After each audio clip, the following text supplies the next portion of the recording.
Hello everybody, thank you so much for clicking on my video. My name is Aria and in this video I'm going to show you how I made the Moon Healing Escalation Scepter from Sailor Moon. I worked on this project back in 2019, so all of the footage is from almost 2 years ago. All except this awesome footage of my lovely friend wearing her Princess Serenity cosplay while being 8 months pregnant. As you can see, she's posing with the rod I made and she's being photographed by my other lovely friend who is also extremely talented. Both of their social medias will be linked down in the description box.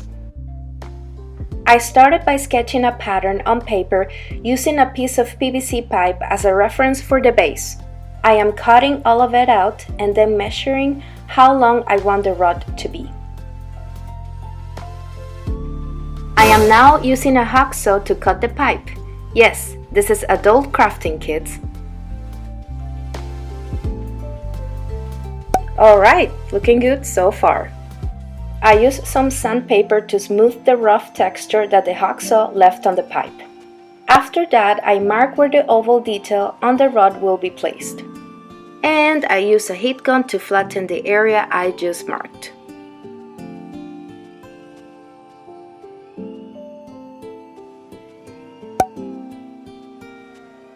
Now, with a light color pencil, I am sketching the oval shape on 5mm EVA foam. I cut 2 pieces like this in total.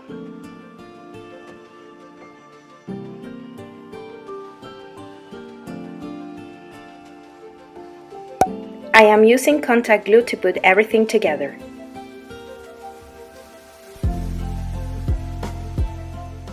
As you can see, I am now cutting 2 semicircular shapes to fill in the middle. I glue the last piece on the back to sandwich the whole thing together. I use a heat gun so I can squish everything together even more. And I am done! Yay! Okay, here I am sketching the moon again because apparently I wasn't happy with the first pattern I made.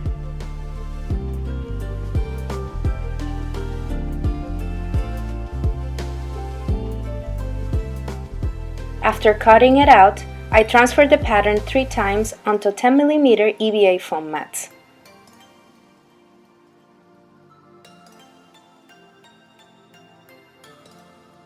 Here I am closing the seams of the oval shape I made earlier with foam clay. I am using lots of water to make everything very smooth and seamless.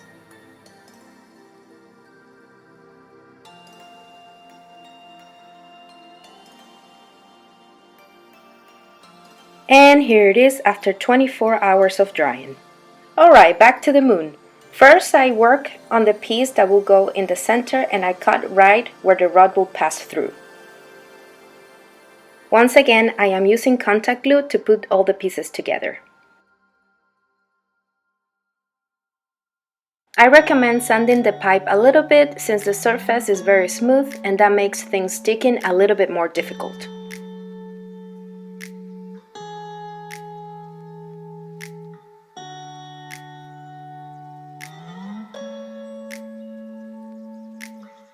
I am using craft foam for the rest of the pipe. The right sides of the foam mats don't stick very well with contact glue, so I am using super glue instead.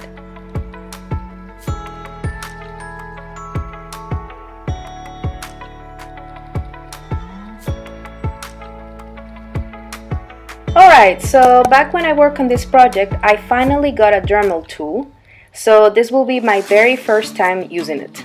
I was extremely excited. This was a huge level up for me as a cosplayer. For all of you Dremel experts out there, please forgive me for my inexperience in this video. This was back in 2019. I look back at how I'm using the Dremel in this video and I realize I am not doing it very well. I've learned since then, I promise. I managed to come up with some very smooth corners, so that was good at least. And yeah, I also learned that I should probably wear a gigantic robe every time that I'm using the Dremel.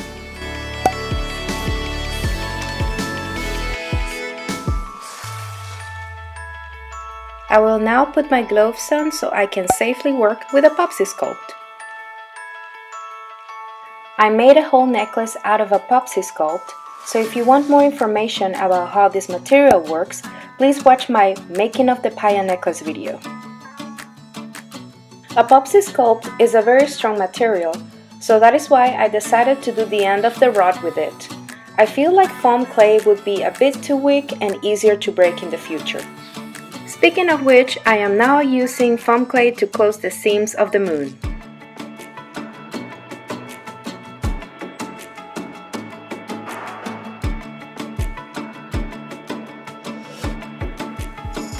I let both materials cure for a day, and I am now adding a second pass of both epoxy sculpt and foam clay.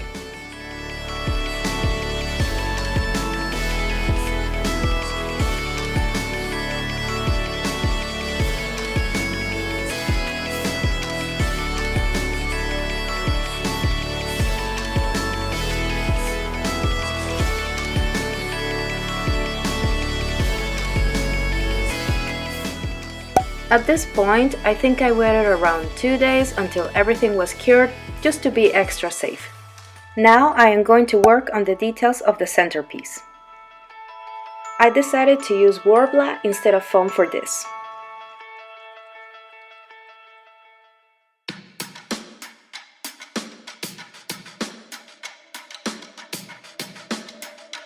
I cut a second identical piece, and here I am cutting the center out to create a circular border.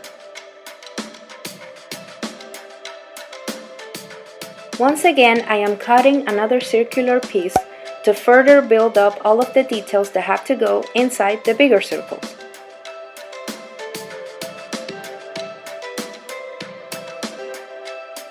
One of the things that I love the most about Worbla is not needing to use glue. It makes the whole work in progress cleaner. Here I add a bit of Worbla as a base for a crown-shaped piece. The tiny crown has some details on it, so I am marking and sculpting them with a pencil.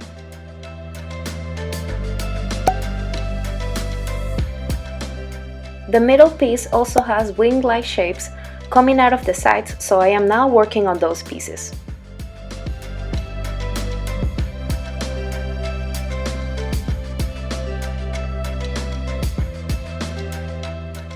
You can heat up your Worbla as many times as you want, you can resculpt it, you can reshape everything, you can do as many corrections as you want.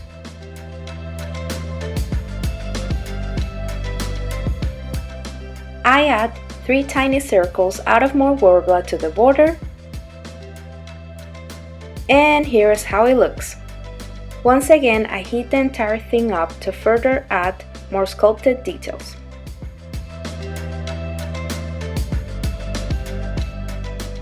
There is a weird gap between the craft foam bottom and the middle piece, so I am using foam clay to make a clean connection between them. It seems like I didn't film myself covering the lower part with foam clay, but here it is, all cured.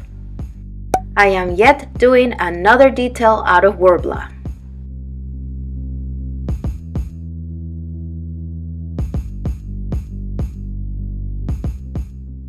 Using the Dremel, I am trying to blend this added detail with the rest of the rod. Here, it seems like I just started to use the Dremel mindlessly on the whole rod. Clearly, I was excited about my new toy. Now it is priming time. For that, I am using wood glue.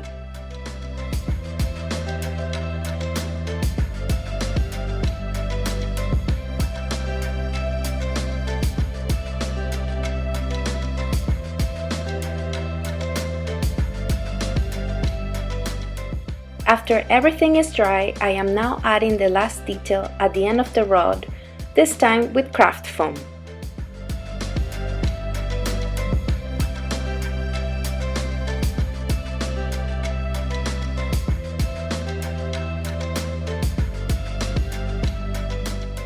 Of course, I do the same thing I did before. I sand the seam down a bit and then prime it with wood glue. It's painting time! I use watered down acrylic paint.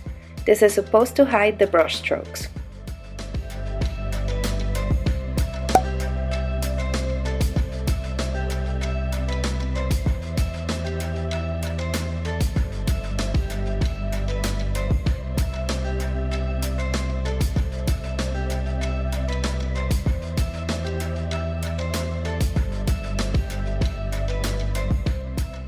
Video editing makes you think this didn't take a long time, but it totally did.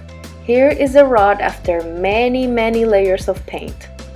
Back then I decided to do some weathering with black paint, but now I am wondering if that was a mistake. Should I have used dark pink and dark gold instead? What do you guys think? Leave me your thoughts down in the comments. I feel like the black weathering makes it look more realistic, but somehow this rod strikes me more as cartoony. I don't know if this makes sense. Here I am finally painting some of the middle piece details. It was fun to finally use a different color.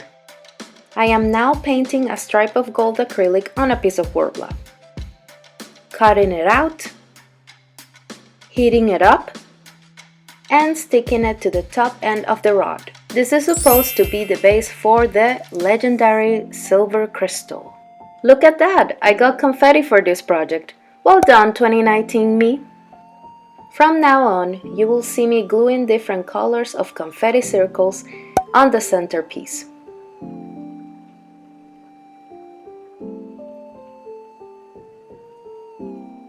And the pretty shiny star goes right here. And just like that, the rod is officially done. You might be wondering why I didn't add the legendary silver crystal to the rod. Well, at the time I didn't know how to do it. I knew it had to be with resin, but 2019 me knew nothing about it. I recently got lots of resin for my birthday, so I will be practicing with that, and hopefully I will be able to add the crystal in the next few months. I will totally do a video about it. Sailor Moon also first had the rod without the crystal, so let's just pretend it's the same situation in this video. If you made it this far in the video, thank you so much for watching. Do you have any questions, suggestions, constructive criticism? Leave it down in the comments. All of my social media links are down in the description box. Subscribe for more crafting, sewing, and fun cosplay making videos. See you next time. Bye!